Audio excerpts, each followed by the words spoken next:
Hi-ho, P1s, and welcome to another KickAround podcast as we try to get you content while the radio station keeps preempting us. Hopefully we're back live on the air next week. But here we are again with Lars, combining forces with the Lars Resort and reviewing the weekend in the Premier League. Now on with the show. Welcome back, everyone, to another episode of the Lars Resort, or the KickAround. Let's see, is it the Kick Resort, the Resort Around? It's either the Lars Around or the Kicker Resort, which was the show. Kicker Resort. The Kicker Resort was the episode title on my feed last week when we did this Hands Across the Ocean. I love it. Thanks for just doing for this, the No, anytime. And just to clear up for the listeners who wonder why this is happening, and also twice in a row, because, and correct me if I'm wrong, Peter, because you and Andy, your show has been off the air a couple of weeks because of competing sports events over in those United States. Just be good to let you guys know on their feed that they're still alive and well and everything is going. And because Peter is so extremely generous with his time and hanging out with me over on my pod, it makes sense that we just kind of collab, as the young people say. Isn't that what the Instagram people are saying? We're collabing. Yeah, I'm sure that there are people who download both the KickAround and the Lars Resort and they feel shorted here. But I'm going to hope that maybe there's more people that do one or the other, and now they're getting treated to both. So we'll see this as a bonus or a positive overall. If you download both, there was one difference in the last episode, because I took the time to edit out the swear. I did a swear, and I think I edited it out. I don't think I edited it out of mine. No, well, so that's the swearing. That's the explicit version. You think I edited it out? Well, if you want the Lars Works Blue version, go download the KickAround version. If you want Friday's podcast, a barely audible F-bomb that was so quick that you blink and you'll miss it. But I decided to take it out because we're generally good at keeping the Lars Resort non-sweary. It's just offensive in many other ways. You're the Sesame Street of soccer podcasting, Lars. Mm-hmm. Sesame Street. Yeah, Sesame Street with provocative takes and a lot of XG talk. Yeah, definitely. This weekend, the football happened, Peter. I feel like we should kind of revert to what we did on Friday, where you were more of a clear presenter than me, because I think that was probably a better dynamic overall. But we should talk about the big game. There was a very big game on Sunday. Felt like a big moment in the season. At least I thought it was. It was.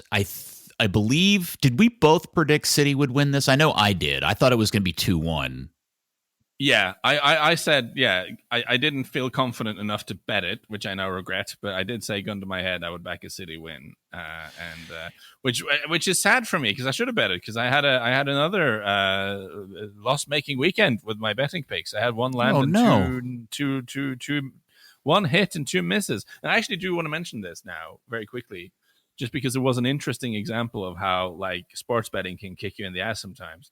Because I had 2 games in a row where I had a winning result that I lost in overtime. Oh, really? I had Arsenal to win and under 3.5 goals against Sunderland. So that was all good at 2-1. And then you get the equalizer in extra time, and then it's no good anymore. And I had Nottingham Forest to win or draw, and again under 3.5 goals, because I didn't see a 4-goal fest in Dyche's game against Leeds. And that, of course, a penalty to take it from 2-1 to 3-1 deep into injury time. Thanks for that. That's not so. The consolation for me is I think my analysis was fine on both counts. I think my sort of general call on how those games were going to go was not entirely wrong. I just got kicked in the ass by football, I think. They call those bad beats over here in the States, Lars. And just to add some balance, I had a lucky win earlier because I had both teams to score in over 2.5 goals in Tottenham United, and that landed when it probably shouldn't have. That was a bigger misread than the 2 bets that didn't land, I would argue. Of the 3 games, the worst read was the one I actually won in, and that's betting sometimes. Like, it's weird. Yeah. Maybe we should actually start with that, since we're on that subject, before we get to the really important game. Maybe you and I should get our frustrations of our bad football teams out of the way first. I thought that 2-2 Spurs United was the best demonstration of the worst things about each of those teams over the course of 90-something minutes. Absolutely. I became sort of gradually... I mean, it was theoretically a better... Well, not theoretically. Listen, it was a better Spurs performance against Chelsea. because like they could have all stood up and just defecated on the pitch and left, and it would have been a better performance than against Chelsea. So like the bar was set very, very low, and it was a better performance from Spurs than against Chelsea, but it was still really bad, and it was bad in a way that I'm finding increasingly annoying. So I was very unhappy with Spurs and their complete inability to pass the ball or create anything in open play, which is getting to become quite frustrating. And you, Peter, was also a little bit unhappy with your dear Man United. Well, yeah. I mean, first off, Spurs clearly looked like they were there for the taking. It seemed like an opportunity. I thought Amorim's setup was a little overly weirdly defensive considering all of that. And they now for 2 games in a row have kind of melted after the start of the second half, and they just come out after halftime not really revved up and kind of let teams get back into it.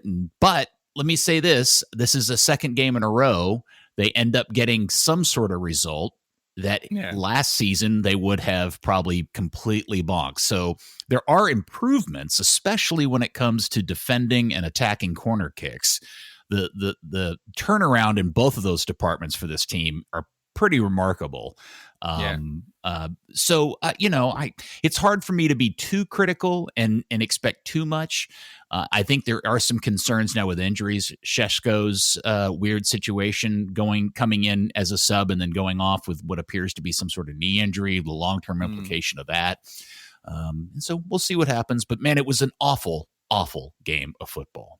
Yeah, really. That's what I texted you after the game. Is no points for anyone an option here? Could we have even though it had 4 goals? It was just, and I actually, again, not a big fan of single game XG as something to read too much into, but I can mention neither team made it to 1 XG here. They were both like they were on balance. Yeah, and trying to be positive for United. I mean, it was another goal from the Ahmad Mbeumo axis. You got a cross from Ahmad into a header from Mbeumo. And that, I guess, is the thing. Like, I feel like as someone who doesn't watch United as closely, that link up between Ahmad and Mbeumo feels like almost the first thing in the Amorim era where you look at it and think, this really works. Like, this is a thing that 100% works. The connection that those two guys have found on the field. I mean, they weren't. I mean, Ahmad, I guess, wasn't playing wingback in the way he has been in this game, but they seem to have really struck up something in a way that feels really positive and feels like something you can build something from. And I don't remember feeling like that about anything really at United in the Amorim era. No, it is for sure the most positive new thing that we've seen out of the team. But in this case, it was unusual because they weren't both playing on the right-hand side as they typically have been in a winger-wingback kind of combination. They were both playing kind of the 2-10 positions up there. So it is a big hopeful point moving forward with United and hoping that those two guys can continue to connect. The other thing was Cunha was really poor this particular – man, when Cunha is not having it and he's not on it, man, that is he can become a bit of a black hole of just it's weird. I had not seen that yet with him, but it was on display in the game against Tottenham. So very, very weird game, very poor game, not a lot of fun to watch, frustrating. And I think it was equally frustrating for both you as a Spurs fan and me as a United fan. And to your point, maybe nobody deserved anything out of it. Yeah, I feel like I don't want to go on too much about Spurs because it's the exact same problems as before. And my arguments for and against will really be the same as they were before. I can repeat them very briefly. I don't blame Thomas Frank for going in and focusing on defense and focusing on shape and focusing on set pieces and not really spending all his hours on the training ground trying to build an open play possession game. Because Spurs had to become more solid. Like, they couldn't continue the way they were. But the big question mark is still, is he able to coach more than that? Because you're not at Brentford anymore. Like, you need to be able to do more than counterattack and long balls and set pieces. Like, his teams are going to sit back against you, and you need to be able to open them up. And it was interesting to see. So, sort of following the discourse after the game. So there was quite a lot of booing when Xavi Simons was taken off with 10 minutes to go when they were chasing a goal, even though he hadn't played a good game and hadn't been very influential. And Simons is becoming this character who is like, a lot of people are blaming because he was a big signing, who was meant to add creativity, who hasn't really been that creative. But I'm looking like right now, I'm looking at his sort of touch map for the game. And he was kind of playing as a number 10. Like most of the time he had the ball was sort of in almost like a right wing back area of the field. Like he was clearly drifting around. He has very few touches of the ball in that sort of central area between midfield and attack where you would expect him to get the ball. And it seems to me that he ends up going looking for the ball very often because he's just not receiving it in the areas where he should. And then he becomes very ineffective. And he's struggling with the physicality for sure, but he's not he's not getting the ball in good areas. What has been bailing out Spurs earlier in the season is people dribbling and doing stuff on their own, like Kudus, he was missing. So when the lineup dropped, then was Brennan Johnson and Richarlison on either flank. I was like, oh my God, like this is going to be. And it was bad because you have midfielders who don't pass the ball forwards. The only thing they try to do is move it to the wingers and hope they can go past people. Brennan Johnson has a very particular skill set, which is arriving at the back post. That seems to be what he does. And aside from that, not that much. And Richarlison is Richarlison. It was really when you got like Udogie on to come down the left flank, and Wilson Odobert also made an effort because he was dribbling a little bit, but it's so poor. It's so poor at the moment. And the point I heard someone be a little bit snarky on some kind of show or podcast about like Spurs fans were booing and they were unhappy, but of course they're fifth in the league, which after 17th last year, you would take that. Fifth, 2 points behind Chelsea, who are third. You know, that's not terrible, really, and it's not. But the point I would like to make is that they've now, of course, they won one game at home all season. But the thing I want to add to that is, so in November last year, 3rd of November last year, they beat Aston Villa 4-1 at home. But after that, how many home games, Peter Welpton, do you think Spurs won last season after the 3rd of November? Half of them? It was 2. Whoa. They beat Man United on the 16th of February, and they beat Southampton on the 6th of April. Those were the only 2 games they won at home after the 3rd of November against Villa. And with 1 win at home so far this season, that means if you're a season ticket holder at Tottenham, you have seen 3 home wins in a year. That's not good. And but you're very comfortable. Yeah, you are. And it's a great stadium. I love the beer. I think it's a great marketing gimmick, the thing they do. They have a beer that they brew on site and only sell at the stadium. That's actually a really genius sort of marketing thing that I love. And that the studies should be written about that. But, you're paying some really, really, really, really expensive season tickets to go and watch a team that has won 3 times at home in a calendar year. That is bad. And you can say that's so I heard people can remark on the atmosphere being a bit bad and fans being quick to boo as well. And yeah, relatively to last year, you're in a good position in the league. All those things are true, but I think you have to have some empathy with people who are like sacrificing a family holiday to have 1 season ticket at Spurs, basically, because this is the kind of cost calculations you have to make. Like if you're the head of a household or you have kids and a wife and all this, you have to consider what you do with your money. You are paying almost the price of a family holiday, depending on where you're going. But that is the cost of a Premier League season ticket holder at Tottenham. You want more than 3 wins in a calendar year for that outlay. I think that is reasonable. Yeah, that's a fair request. Yeah, and when the team is then playing like some hot garbage and just really cannot pass the ball, I think the frustration is very, very understandable. Even if they've given themselves a platform in terms of the points they've gotten to build on and maybe achieve something in the league this season. Like from where they are now, it's entirely possible to fight for a Champions League spot. But the performances have been so turgid at home, and I think the fans are entitled to be a little bit frustrated with that. I always maybe this is wrong, I'd have to go back and look, but I always have this sense that Thomas Frank's teams start slowly and really ramp up from there, and maybe that's something, but here they are 5th. I mean, if they had won that game, they would have been 2nd at the end of the day. So it'll be fun to watch and see where both of these teams are at the end of the season. I suspect it won't be too different from where they sit right now. I don't think either one's going to crater or either one's going to skyrocket into a better position. But I kind of have a feeling that these teams are what they are, and their records at this particular moment in time indicate that. I think Spurs' situation is actually a little perilous. I think I messaged you in the second half of this game thinking this could spiral for Thomas Frank if they lose here, because I think there are a lot of people who are frustrated with what they're watching. And I think And that seems so reactive, though. I know. I'm just saying. And I think the mood could turn very, very sour very, very quickly because you have these sort of underlying doubts about whether Frank is actually able to coach at this level. And here's the thing as well. I know it's early in the season, and I know this is massively a work in progress, and he's building from a terrible, terrible foundation. I've said that so many times, and it's worth bearing in mind as a caveat. But you know where they are on the XG? Their sort of XG difference, where the underlying numbers has Tottenham performance-wise this season? Nope, you're going to tell me, though. Fourth from bottom. Okay.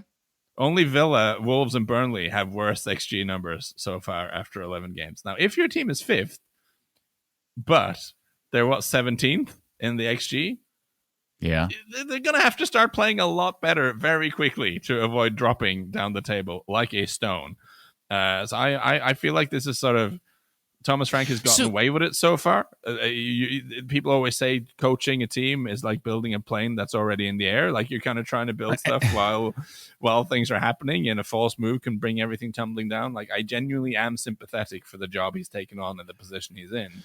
But I think the situation right now, they're not more than a couple of really bad results away from home. At home, from the fans getting very, very grumpy.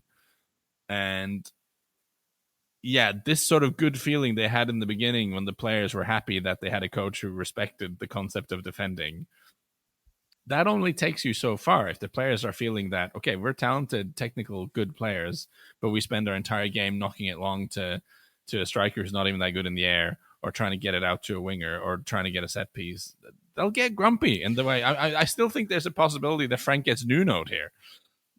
Man, that seems like such a stretch. It also seems to forget that they're undefeated in Champions League so far. Yeah, but they've not played anyone good. Okay. So I'm being very critical here, but yeah, they beat FC Copenhagen. Like you should. You got like 8 times their budget, more than that. Like, obviously, you should beat FC Copenhagen. So I'm not. We'll see. Right.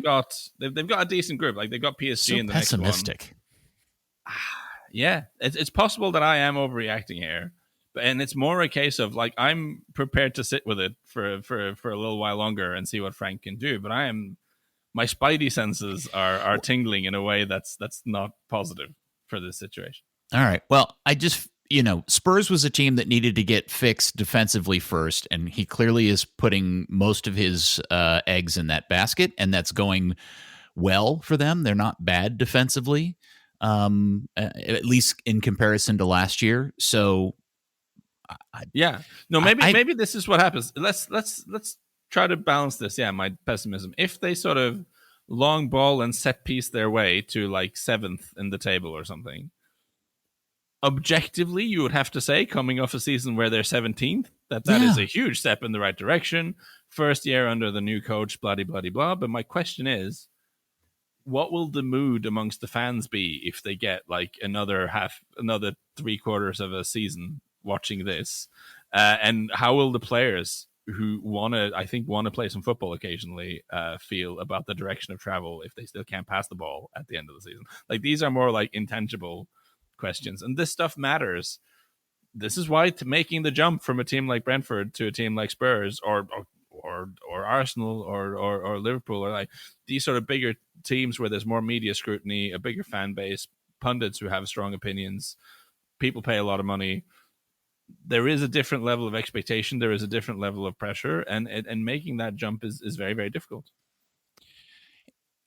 I realize I don't want to say something that's going to offend anybody, but it is Spurs. Yeah. It's not like this is Arsenal or Liverpool.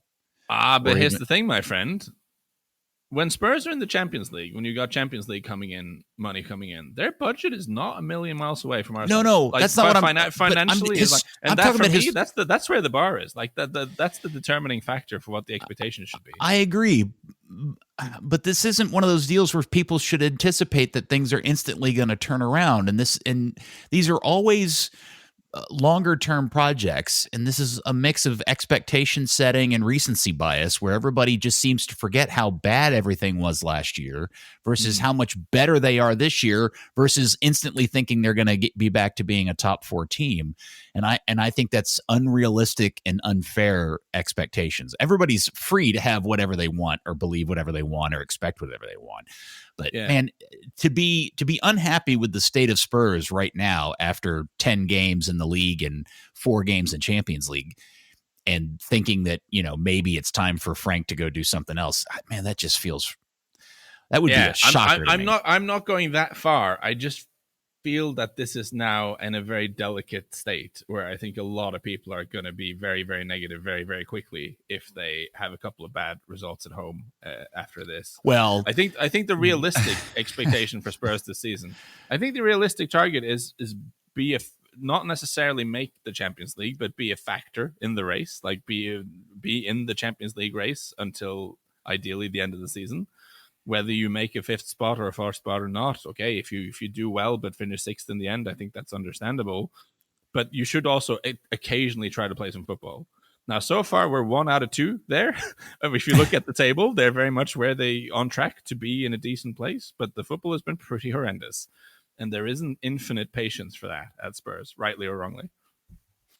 Fair. They haven't looked good, and losing a lead to a 10-man United on what is essentially the last kick of the game was very Spursy for that particular phrase. Yes. And I think it's damaging for Frank that, like last week, one of the things they've gotten a lot better at this season is not conceding goals because they give away the ball in stupid areas of the field.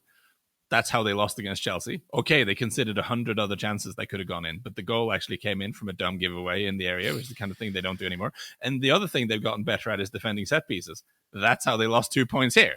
So even the things that have gotten better are kind of not really doing it now with the last 2 games. One thing I want to throw in, I've talked about Spurs way too much in this episode. That was not the plan. We don't know how the new decision makers at the club behave. We have nothing to go on there. We knew, those of us who followed Spurs closely for a long time could, to some extent, try to predict Daniel Levy's behavior because we had a lot of empirical evidence to go on. Like we'd seen how Levy reacts to situations. We've seen how patient he can be or not be. But Daniel Levy is out. He still owns a part of the club, but he's not making decisions. It's the Lewis family, as they say, especially Joe Lewis, but more specifically his kids, because he's kind of old. The Spurs currently are very much the sort of Waystar Royco of the Premier League. I think the old man is in charge, but the kids are kind of running around deciding things. And we really don't know how they will deal with pressure. Will they be impulsive and want to make changes quickly? Will they be patient and want to wait? We have no idea. So that's another thing that's worth mentioning in the whole Spurs situation. It'd be nice to know they had a plan, whoever they are, or however they're going to do it. It would just instead of just being a knee-jerk reaction. If you're going to make a change or do something different, have a plan. And to what extent were they on board with the hiring of Thomas Frank? We also don't know. That was still Levy, was in charge still when that happened. Fair point. Okay. Paratici is now officially back after having spent some time in football jail and very possibly been on the WhatsApp consulting Spurs all along. Couldn't possibly comment. But he's pulling strings. We don't really know what's going on upstairs at Spurs at the moment and how they will act and how they will react the first time the fans properly turn. Which shouldn't happen yet, but I think a couple of bad performances at home, and it could happen because I think there's a lot of simmering grumpiness amongst the people who have spent a lot of money to watch them win 3 games at home in the league in a year. You do realize we've spent almost 25 minutes talking about a really shitty game of football. Yes, we have, and it's been mostly me saying things about Spurs that I've said before. So terrible content, but better. For the KickAround audience, I guess it's fine because I haven't been on the main show in a while. So some of this is new. Let me do a very Peter Welpton thing and round the segment up by saying who Tottenham are playing next. Tottenham are playing Fulham at home next, and they're playing Brentford at home next. And I gotta tell you, they're gonna have to win those. Those are the kind of, if they produce are they on the road or home? No, those are the next 2 home games. Oh, home games. Okay. Yeah, because they've got Arsenal away in the derby immediately after. Oh, that's right. Break. Yeah. Yes. So they've got Arsenal away in the derby. They've got PSG away in the Champions League. So 2 negative results there, and the vibes will be bad. And then they got Fulham at home, Newcastle away, and then Brentford at home. I'm zeroing in on the home games because I'm sensing that the natives are restless. So I think we have 3 in the next 5. We have 2 very difficult away games, 1 potentially very difficult away game, and 2 very winnable home games against kind of stubborn and uncomfortable and unpleasant teams. Again, the spidey senses are tingling here. I don't love this. I'm a little worried for the next couple of weeks of Spursiness. It'll be an interesting thing to follow. Wow. All right. Well, we'll see how it all plays out, my friend Lars. I'm hoping your Spurs are okay. I think they're fine. That's just my observation as a neutral. Okay. I think Spurs will be fine, assuming they don't shoot themselves in the foot because they get antsy and they fire a guy after a few games. This sort of manic depressive roller coaster of nonsense is usually Tottenham's MO, you know. I've seen it so many times before. Before you know it, Tim Sherwood's in charge, and then where will we all be? Oh, for sure. Okay.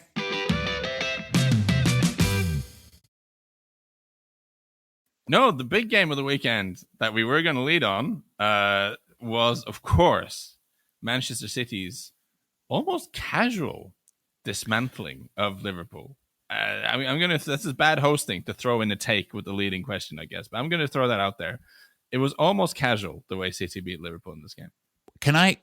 My observation is Dooku's performance in this game might be the best single individual performance in a Premier League game I can remember. I can't even remember the last time I came away from a Premier League game and went, holy cow, that guy was amazing. Like maybe a Kevin De Bruyne game at one point. I'm sure there's some other ones that if I thought about it hard enough going back decades, I'd come up with several. But man, he was unbelievable yesterday in that game.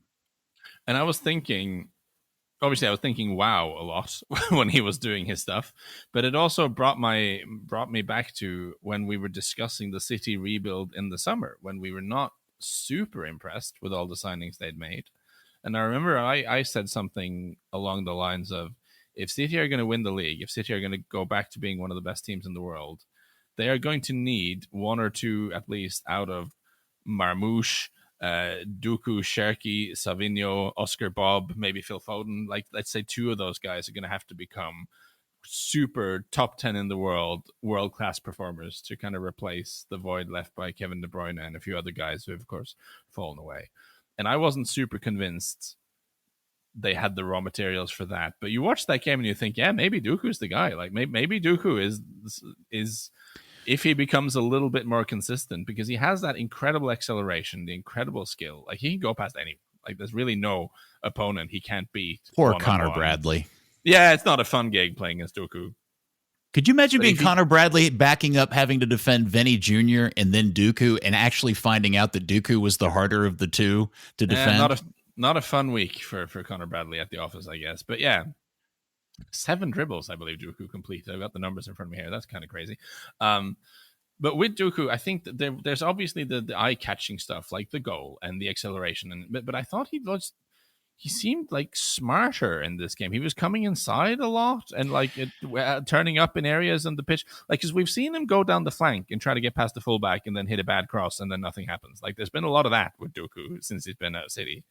But here he was like turning up in really interesting areas and connecting with teammates in a much better way than I've seen him do before. I noticed this last week in the game against Bournemouth, where he was even more in the center. And your observation is correct. In fact, I don't know what your opinions of Michael Cox are, but he wrote an actual in-depth article about this in The Athletic today, kind of highlighting, showing some heat maps and having access to some charts that I don't have access to, that clearly is indicating that Pep has made some sort of shift in terms of where he is employing Dooku in more centrally in these last 2 games. And it is paying off for whatever. I don't know why, because I would think he's traditionally more of a pure winger type. But this clearly is working for him in some shape or form. And in this particular game, man, it was just he was unstoppable Sunday. Yeah. No, I haven't read that piece yet, but I'm sure it's very good. Michael Cox is a very astute observator. He observes things astutely, these technical things. But the point, yeah, and I thought there was a bit of an opportunity missed after the game because Guardiola was asked about Dooku in his post-match interview, and he kind of batted this kind of, is that straight batted it away? Is that a thing you say? And yes, he kind of, because he kind of deflected and said, well, I know I'm good, but you guys, you overestimate me if you think I can teach the players to dribble or something like this. Like he talked about how like this is the credit goes to the players, which is sort of good little bit of false humility there from Pep. It would have been genuinely interesting to hear like what have they done with him positionally, but he didn't want to talk about that. But it did seem like this was one of those games where Dooku, the potential has always been obvious because of that burst of acceleration and because of the speed. He's always been a very eye-catching player. But he was effective just in a way that, yeah, this was something else. The other, Friday when we were talking, I was asking the question if there was a concern that Erling Haaland was scoring literally all of their goals minus a few, and for them to end up beating Liverpool 3-0 and him only scoring one of the three is, I think, also probably a good turn of events for City. They look really good, man. I mean, we've all wondered what Pep was trying to do with this team, this kind of new City, after a lot of the old guys had packed up and left or not been available. I think Nico and Gonzalez has really come around and been very solid for them.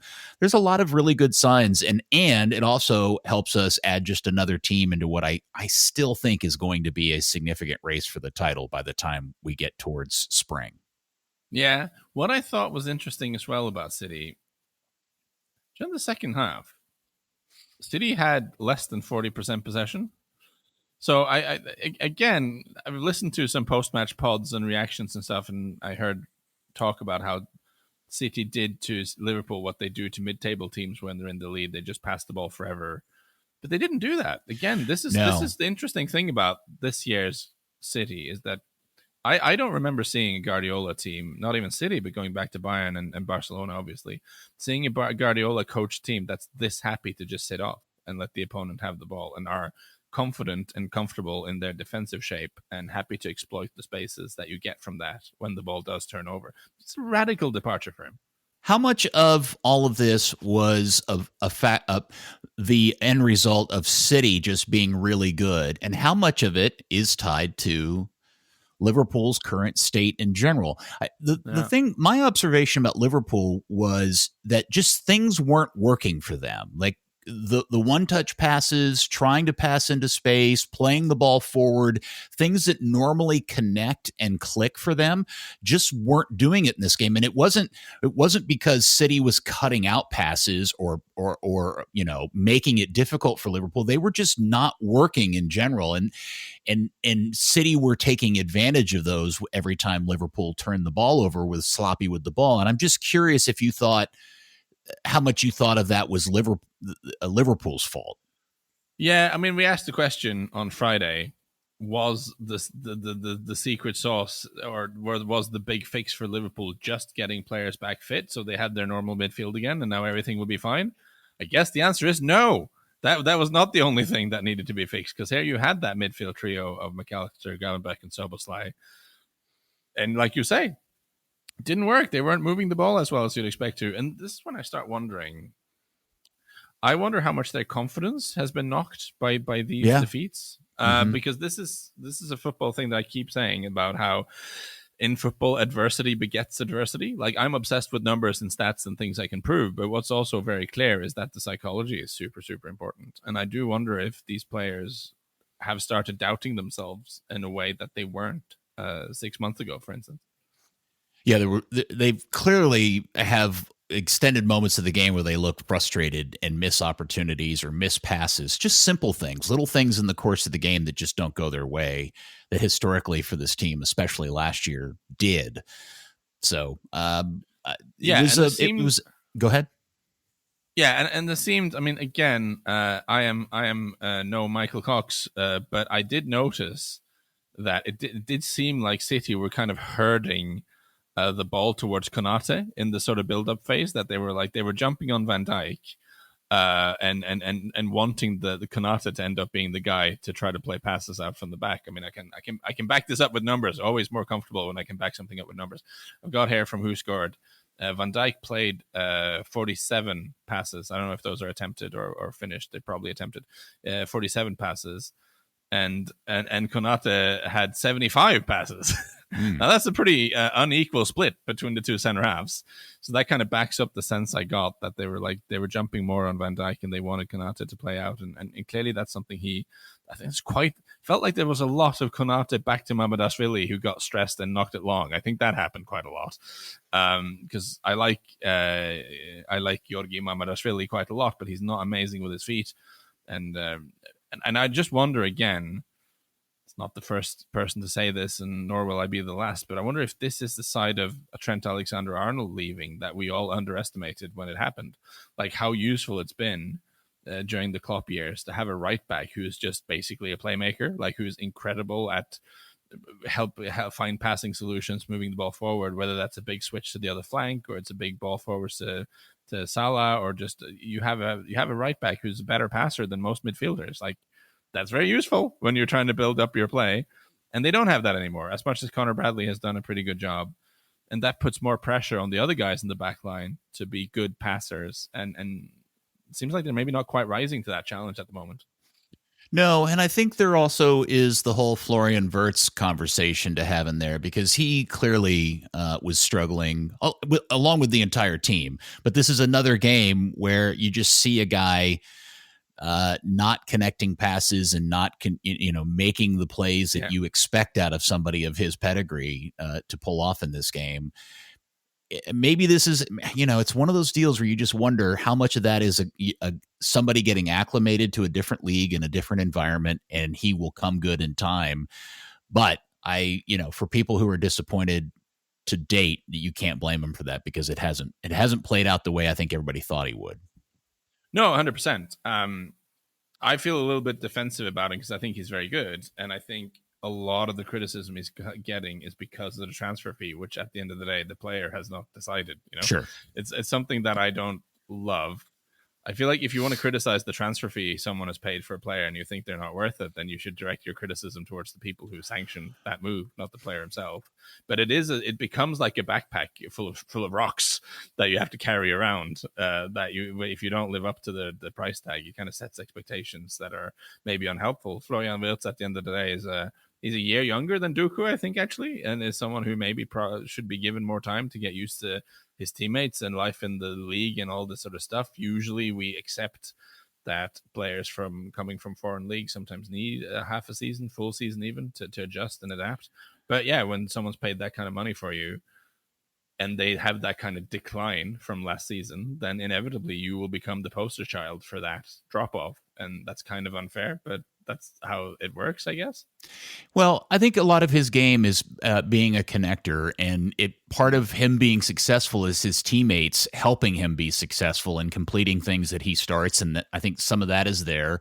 There was a moment in the game, I think it was around halftime, where Liverpool got the ball in their half and they went in transition in a counter, and Wirtz was on the ball in the middle of the field, and I think he had Salah on his right, and he had, I guess it would have been Ekitike on his left. And one was a very clear opportunity to pass the ball openly to his left, yet he chose to go back towards Salah, and it was so easily cut out. And it just felt like that's the thing that is a disappointment to a fan, because I think people expect more out of Wirtz in those very specific situations, those very clear opportunistic situations, that it just felt like any other player on Liverpool's midfield could have made the same mistake, and they're expecting him not to make that bad choice. No, 100%. And yeah, that's interesting. That's kind of weird. And it's, that's interesting to me. Yeah. So yeah, you've got your record big money transfer signing struggling to find his feet, and at the other end of the scale, you've got your talisman who's been the guy he has been the guy for you for so long, in Mohamed Salah, who's not playing well this season at all. And it's with him, it's also quite acute, because you've reached a point of his career where he is pretty much exempt from doing defensive work, I think, and everyone just kind of accepts he's 33. You want him to be a difference maker up front, so you accept that he has to conserve his energy a little bit. You don't want him tracking back all day, because then he's not going to be useful to you in the situations where he can make a difference. But then he does have to do a lot in terms of goals and assists and those moments up front to justify that. Because if the team's going to defend with 10 men or play with 9 outfielders a lot of the time effectively off the ball, then the guy who's getting a free pass has to do a lot for that to make sense. And last season 29 goals and 18 assists. You can't really argue with that. That's fine. We'll make it work. If you have that kind of output, whatever, it's great. Yeah. But so far he's on 14. So far he's on 4 goals and 11 and 2 assists, and those are not the same numbers. No, but there's also a big change. But there's a big change in the team. The guy behind him, the guys in the middle, the guy that's playing in the middle of the team up front. All of it's different. Yeah. And you can't expect the same thing out of a guy when everything else around him is changing and still in flux. And you got to give him a bit of a benefit of a doubt, I think. So this is for the second time. Maybe I'm being very provocative this year. I've gone very early on the Spurs might be in trouble bandwagon. Maybe that'll come back to haunt me. A couple of good results now, and I might look stupid. But let me go really early on this one as well. I think Liverpool's going to end up regretting re-signing Salah to a huge contract back in May. No, because I don't think they really had any other choice back in May to do. That was one of those deals. They just had to do it, and they had to do it knowing there was a chance that in a little bit more time, it may not look as good as it did at the time they did it. Does that make any sense? No, I broadly speaking agree with you, and I think that's what I said at the time. So it'd be very bad for me to just turn around and go, "You should never do it now." But there is something about handing and it was only 2 years as well. They didn't hand him a 3 or 4 year deal. No, it's 2 years. Reported weekly salary of £400,000 a week, which is a lot. You're going to have to be one of the best players in the league to justify that. And of course, last season he was. So far this season he's not. And with him, you probably always have the option of selling him to Saudi if you want. Like, it's probably not hard to make him go away in the summer if that's something that you want. If you want those wages off your books and you've decided, okay, this has run its course, he's probably not difficult to send to Saudi Arabia, you would imagine. But I also just think, it's scary signing a contract of that size with a guy who's 33 or was about to turn 33. Like, because we know the drop-off can be pretty brutal, especially for attacking players. There are not a lot of attackers in the history of the Premier League who have kept scoring a lot of goals deep into their 30s. That's like, off the top of my head, I don't know, but someone made a graph once and it was pretty stark. The drop-off when they turn 30 it's quick and brutal. And I think I would edge toward you being correct here, that it's because of all the changes than anything about Mo Salah. But if I was Michael Edwards, the Lord of Football at Liverpool, who had sanctioned this deal, or I guess consented to this deal being made, I wouldn't feel super good. I mean, I'd start having some questions about, but maybe, like you said, maybe it was the only thing they could have done. And it was only a 2-year deal. There's very little downside, I believe, to this for Liverpool. They had to do it at the time, and ultimately, if it just ends up costing them the 2-year contract, but to your point, they'll sell him if he's not working out and he wants to go somewhere else. So I don't think that's their biggest problem, Lars. Is what I'm just stirring the pot a little bit today. I'm stirring the pot. Is he? Where's he at in the non-penalty XG per 90 here? Can I back this up? He's not in the top 10. Should I list players who are generating a bigger non-penalty XG per 90 minutes on the pitch? If you want to rub it in, sure. Erling Haaland, Jean-Philippe Mateta, Beto somehow, Colin Wilson. Beto's of course not scoring. Well, he's not scoring any of these chances. So it doesn't really matter what he does. The undisputed king of underperforming his XG. Beto, Callum Wilson, Thomas Suchek. It is weird. Igor Jesus, Esteban Villiman. There's a lot of dudes who are like, he's not getting these chances, and I guess it's because he's not getting the service he used to get from Trent Alexander-Arnold, and the team is generally speaking quite broken. But I'm just stirring some crap here. That's what I'm doing. Yeah, you're in a saucy mood today, and just like, in case you wonder, like the non-penalty XG per 90, he was 5th or 6th in the league. He was high in that last year because that's where you turn the big goal scorers. They turn up. He was highest in the league for expected assists. The numbers. So Lars's big takeaway is Mo Salah good last year, not so good this year. Yes, Tottenham could be in trouble. Like, I'm bringing the sauce. What else? I actually have another saucy take. I mean, do we need to? I mean, I have written in my notes, Department of Irony takes week off as Arsenal are out set-pieced.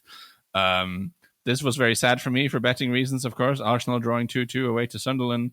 I did chuckle a little bit at Arteta in his post-match interview talking about how with Sunderland, they just need a moment to get a set piece and then they can create all kinds of chaos. And like all the managers who have faced Arsenal this season go, yes, Mikel, yes, that's how it feels. but to be Here's fair some to of your own Arsenal, medicine. Yes, exactly right. There it is. To be fair to Arsenal, they did create chances outside of set pieces in this game. It's just Sunderland are riding some kind of wave at the moment. Dan Ballard, former Arsenal trainee, doing heroic stuff both in front of his own goal and the opponent's goal. Maybe this will. I mean, I'm still thinking again. Sunderland are one of those teams that are overperforming their numbers at the moment, and being the eternal wet blanket that I am, I think they will start sliding down the league eventually. But I still think, maybe a point away as Sunderland is not so bad, and it is what it is. And we also get to watch Granit Xhaka celebrate beating his former Arsenal team.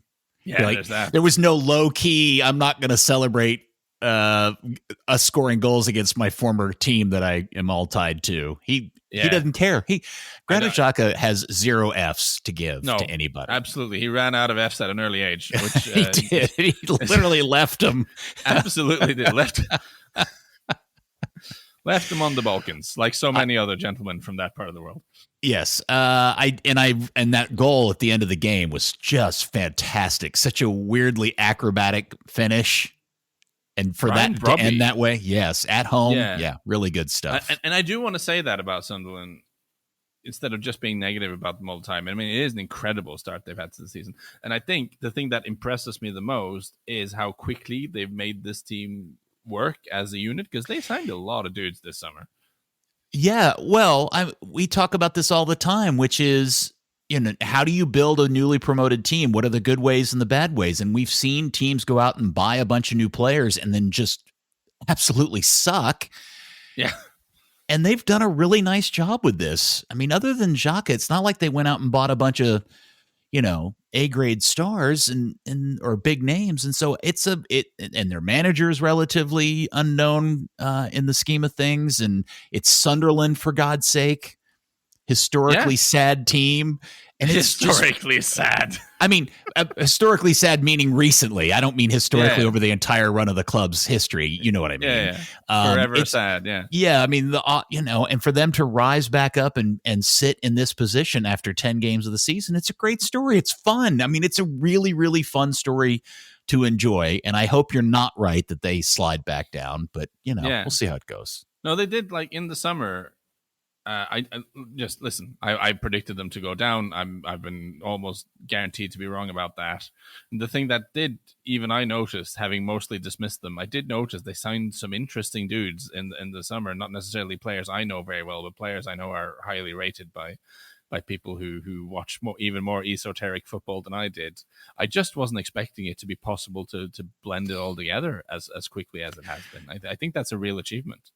It is a fantastic achievement, and it's a lot of fun, like I said, and to be able to do it at home to Arsenal, who have been in such good form, I think is a bigger indicator of where they are than a lot of people probably give them credit for. Yeah. I can both be the wet blanket and say that this won't continue, and also say it's incredible what they've done so far. Those two hot takes can coexist. Now, I do. Being in a shit-stirring mood today, let's move on to what I think is our last talking point. I still think Villa are bad. I'm not giving up on this. They beat Bournemouth 4-0 at the weekend. But it was, they go 2-0 up after 2 shots from outside the box. Emi Martinez makes a couple of incredible saves, including one from an Anton Semenyo penalty. Did you watch this game? I watched extended highlights of this game. I didn't watch the full 90. I watched the game, and I think look, they have obviously not been great so far, and we've all wondered about Unai Emery's status and all that stuff and what's going on and why haven't Bournemouth, on the other hand, have been really, really good. Yeah. And this was a game where my observation is that Villa made the game difficult for Bournemouth in a lot of ways and took advantage of that. And ultimately, the game was over at 2-0, and the goals later in the game were kind of a gravy for Villa. But this was a result of Villa playing very well and really taking it to Bournemouth, and also taking advantage of Bournemouth really trying to press and getting away with it, if that makes sense. Okay, so this is clearly, you actually watched the full game. I only watched highlights and looked at numbers, so you are more in a position to call this. But I just, for me, having the doubts I have about Villa, seeing that they won 4-0, and then I check the highlights and I see the numbers, and I see again they won 4-0, having been outshot. No, actually outshot, but they were at least out XG'd for a long time in this game. I think they were they not? Anyway. They were very lucky. I would, in some respects, I would argue. I'm not saying Villa were world beaters. I think this is the Aaron Paul Breaking Bad. He can't keep getting away with this meme moment is where I'm at there. I just think you have an opinion and you want it to be right, and so you're going to go and dig into the numbers and pull out whatever makes you look correct on this. Maybe, but these shots from outside the box, like I am happy for Emi Buendia. He's a player I like, and okay. I like Onana as well. That's fine. The Onana finish was fantastic, and that came at the end result of some really nice build-up on Villa's part, and him getting the ball, and him taking a really smart opportunity to hit it near post, and Martinez couldn't get over to save it. That was a very, very good goal. McGinn's, Buendia's free kick, dude, very good. It Tremendous was stuff. Very, very good. And it was also a really poor Bournemouth foul that allowed that to happen in the first place. A very un-Bournemouth-like foul that created the opportunity. So, your mileage may vary on the theory that Bournemouth had a very un-Bournemouth-like game, but I would contend that was because Villa made it that way for the Cherries.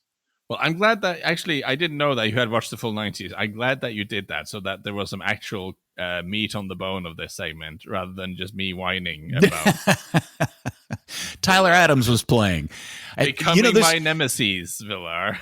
Yeah, there's an interesting conversation about this because what you may not be aware of is there was a brutally, awfully bad-looking clash of heads between Tyler Adams and one of his teammates. I saw the head bump, And the guy who ended up with the bloody head ended up having, I can't remember the player's name, ended up having to get subbed off. They let Tyler Adams continue and play the rest of that game. And subsequent to that, we have found out this morning that they have now decided not to call him up for the national team. He's being replaced due to injury, and I wonder if he's dealing with some concussion issues. They weren't specific as to what the injury was, but he was called up to come play in this window for the U.S. They play Uruguay and I can't remember who. Anyway, unimportant. And now he's not coming, and I'm wondering if he's dealing with some ow, my head hurts stuff, which will of course raise the issue of whether he should have finished that game, which he clearly shouldn't have. Yeah. Although he looked fine. I mean, I didn't notice anything bad about his performance necessarily after all. I mean, maybe he really didn't. The other guy took the worst of it, and Tyler, it wasn't too bad, but it does beg the question. Yeah. Okay, there you go. Yeah. No, I'm increasingly becoming like I'm with Villa. I'm becoming like Christian Bale in The Big Short. I'm just in the basement playing drums angrily, waiting for my Villa shorts to pay out. It's Stop becoming. Stop it. That only if I'm right, though. If I turn out to be right in the end, then I'm Michael Burry. If not, I'm just idiot. That's also possible. It has happened before. And the paradox is, I did tip them to finish 5th or something in the season preview. So I mean that's another factor here. I shouldn't complain so much that they're doing well.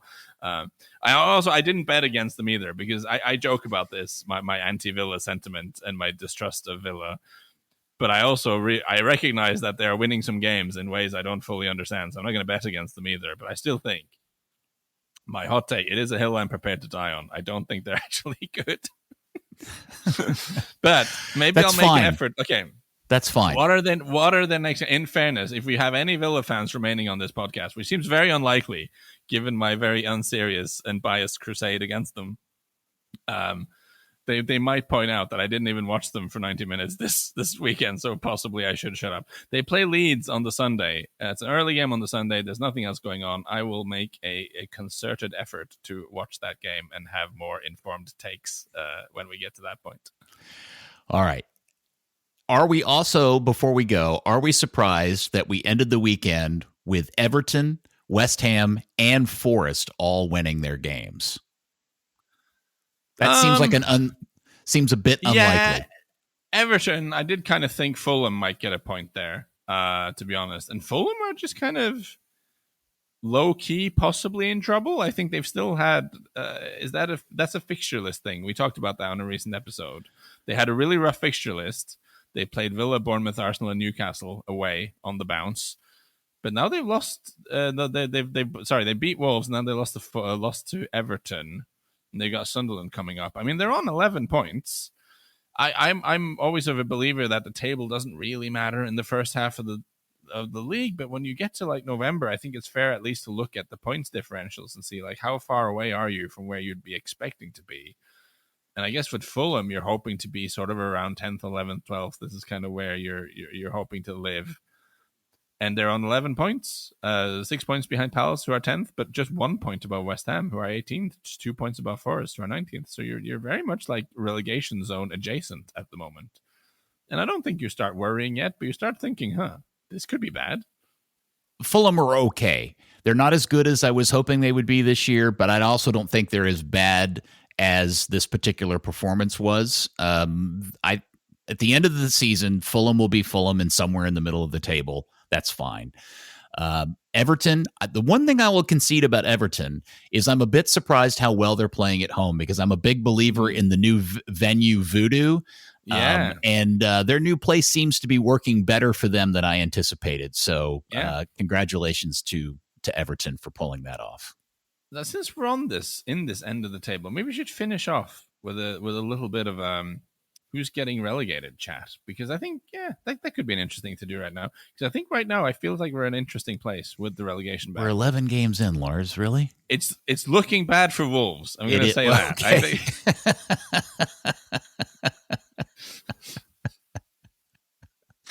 I think Rob Edwards, handsome man. We remember him when he was in charge of Luton. He's coming in at Wolves to try to salvage something for them. The only thing you can say that they've got going for them is that like their defensive numbers were not terrible, but after getting tonked by Chelsea, they're now looking a little worse. But of course, their XG numbers are not great. They're second worst on the XG, and they only have 2 points in 11. So I don't think any team has ever survived from this kind of starting point after 11 games. Do we think Wolves have got the manpower to go on a mad points earning spree? I'm not convinced. No, they don't have the manpower. I don't care who they hire for a manager. They don't have no. I think they're so far behind at this point. They're 8 points out of just getting out of the relegation zone. So I just don't have it for them. I think that's one of the ones, and that would probably be a bit of a surprise. Although maybe it shouldn't have, because we kept talking about some other things that ended up screwing their season up. But there you go. Yeah, no, they've scored 7 in the first 11. Like, they're not producing goals, and I'm not sure they have the personnel to completely and immediately change that. So I think they're in big trouble. But the reason I want to talk about this really, because I think the next group is kind of fascinating. Because above Wolves, you have Nottingham Forest on 9 points, West Ham on 10, Burnley on 10, Leeds on 11, Fulham on 11, and you know what? Newcastle on 10. Now, obviously, Newcastle are not staying down there. That would be foolishness. So let's agree. Do we think Everton, Brentford, Brighton, Palace, the ones over there? I don't think anyone's dropping from that group. I don't really see Everton or Brentford going into a tailspin. So we're thinking the next 2 that are not Wolves are coming out of Fulham, Leeds, Burnley, West Ham, and Forest. Well, just think about who's managing all those teams and the rosters for the. I'm assuming let's take Fulham out of it. I think Fulham are going to be fine, but the form of Leeds of late, Burnley of late, do beg the question, because they're the newly promoted teams. You predicted they would go down. They're very close to being back in that window again. So it doesn't surprise me. It won't surprise me if they end up back in 18th and 19th at some point, and West Ham and Forest kind of worm their way back up the table, because I just think they're better rosters and have more potential than Leeds or Burnley do at this point. Yeah, so I do think the Wolves situation is probably unsalvageable from this point with just 2 points in 11. And I think Burnley, even though they have 10 points, they've got the worst XG in the league by a mile. Their numbers are really bad. And I know they've had a difficult fixture list. That is part of it. But I think Burnley are going to be heading down as well. Now, the question is, who's the last one? Yeah, Forest. See, if you just ignore all the nonsense with Marinakis and Ange coming in and leaving again, and if you just sit down and look at the Forest roster, they shouldn't be there. Like, the decent players in that team, and I think Sean Dyche will figure that stuff out. So it becomes sort of between Fulham, West Ham, and Leeds United for me. Again, I think Marco Silva you'd trust to figure this out for Fulham. So in a straight shot between West Ham and Leeds, I'd be trending towards Leeds being the team to go alongside Burnley and Wolves from this point on. And can I just finish off by saying, do you know who's the overwhelming favorite to be the next manager to get fired from the Premier League?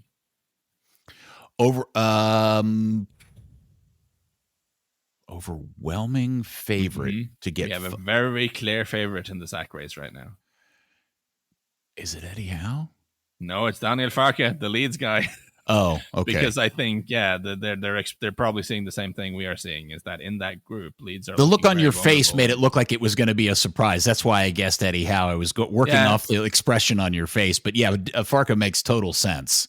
Eddie Howe is second, by the way, on that list. All right. I feel like he has enough credit in the bank for the last couple of years to get through this. But good Lord, their last couple of away games have been terrible. Yeah, they from what I have seen of Leeds of late is they just don't feel like a team that's going to stay up.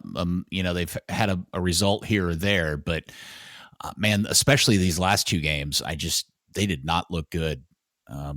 So they're competitive. I mean, they've got some guys who can run and who can fight, which I think is, I think those are good things to have in the Premier League. But I worry about them up front, man. I worry about like where the goals are coming from. Yeah, try hard works great in the Championship, but try hard only gets you so far in the Premier League.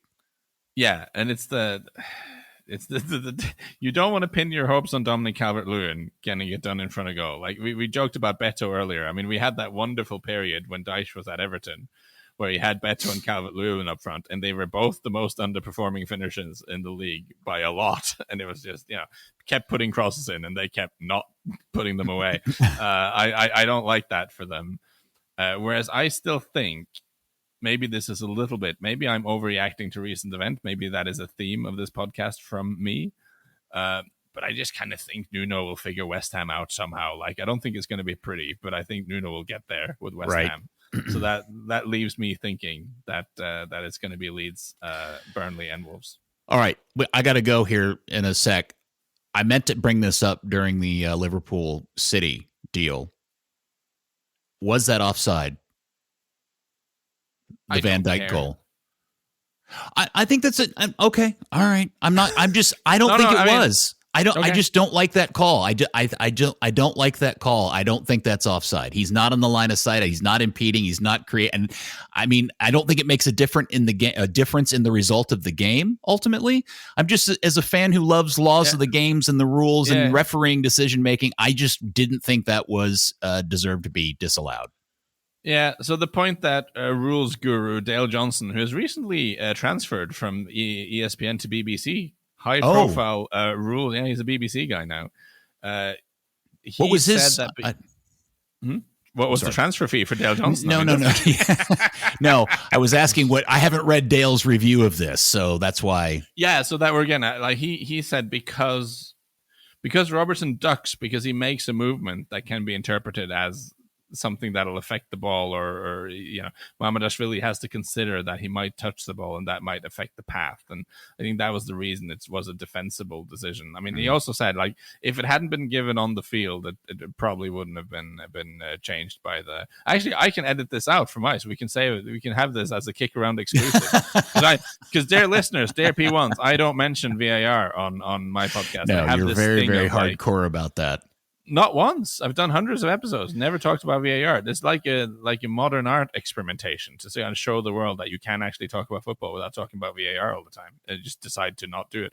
But yeah, what Dale Johnson said that if it hadn't been given on the field, VAR probably wouldn't have recommended an offside but it's not wrong enough to be. I was curious of Lars's opinion, but I also am not surprised your answer is I don't care. I just think, you know what? Like, once you decide to not spend energy on refereeing decisions, life becomes so much better. It's so good. I want to wrap this up on a North American-based topic or story of interest, because I think you'll love this. So last night in Canada was the Canadian Premier League final, and in the game it was won so it was a massive snowstorm. Have you seen this footage? Yeah. Massive snowstorm, and Atletico Ottawa won the game on a bicycle kick in a driving snowstorm, and they're calling it the icicle kick. I was about to say, it was an icicle kick. So good. Yeah. And the only kind of side note to this is the guy that scored the goal, David Rodriguez, is a former FC Dallas Academy player and North Texas player. Yes. Yeah, lovely. So there you go. That's lovely. That's the only reason why we're doing this. Was a good goal. I mean, we get situations like that in the Norwegian league this time of year, like when Tromsø play home games in November. It becomes like they're way north of the Arctic Circle. And no, that was cool. I enjoyed seeing that. Well, it's also of interest as MLS is in the middle of discussing of moving to the FIFA calendar and playing over the winter versus over the summer, and the likelihood of a lot of those games happening in MLS cities in the future. Yeah, that's a real bad idea. Like, that is a terrible idea. You should not do that. All the snobs over here think it's a genuinely good idea and a must. So, but how many of them are going to go to games in the winter? You're asking all the same questions the rest of us do, Lars. Because I'm not even thinking about, like, I'm sure with undersoil heating and you put enough money into keeping the pitch good, like, it can be done condition wise. But I'm thinking more of the fans. Like, it's just a miserable experience to go. 100%. 100%. I completely agree with you. Yes. Yeah. Okay. Cool. Let's end on a non-shit-stirry note from me after an unusually provocative episode from yours truly. I don't know what happened to me today. You're fine, Lars. You're great. You've been traveling and you're probably a little jet-lagged or tired or something. I went without disclosing where I was, because I find this running gag of me not saying where I am. It's actually quite funny. I went yesterday to something in the local language that in the local language was referred to as a trash bazaar. I'm going to find out you're some sort of international like spook or something. It was a market, but a market like not for nice things, but like secondhand junk that people want to get rid of. So I went to a trash bazaar in a foreign country and found so many cool things that I swear to God, like I could buy and sell at like an absurd markup on Instagram and just call it like ethnic blah blah blah fancy thing. That's a business idea. If my writing podcasting career goes south, maybe that's something I could do. I was trying to work in the phrase trash bazaar into this, but I don't feel like any teams are bad enough to really deserve that tag. Are Wolves, would you call them a trash bazaar currently? Right now, yeah, probably, yes. 2 points in 11. They're the trash bazaar. Maybe this was a trash bazaar of problematic takes from me today, being less sensible than usual. Maybe it was great. Thank you for letting us use this as KickAround content, Lars. Thanks for having me, and thank you for always, being my favorite football podcasting buddy. Well, for those KickAround listeners, I think there's a chance we have a live radio show this coming weekend, which is obviously then also an international break. So we'll have more. Keep the eye out on the socials to find out if we're actually going to do a live radio show this weekend or not. Also, confirmed that we will be hanging out together very soon, in about 2 weeks or so. Yeah, unbelievable. Together so in the same place. Can you believe Love that. Yes. Love that for us. It's happened only once before. So this is cool. Will we embrace? We must do. I'm just gonna take that decision for the both of us. The hug is happening, whether you like it or not. That's the hug. Thanks, Lars. Thank you. Bye.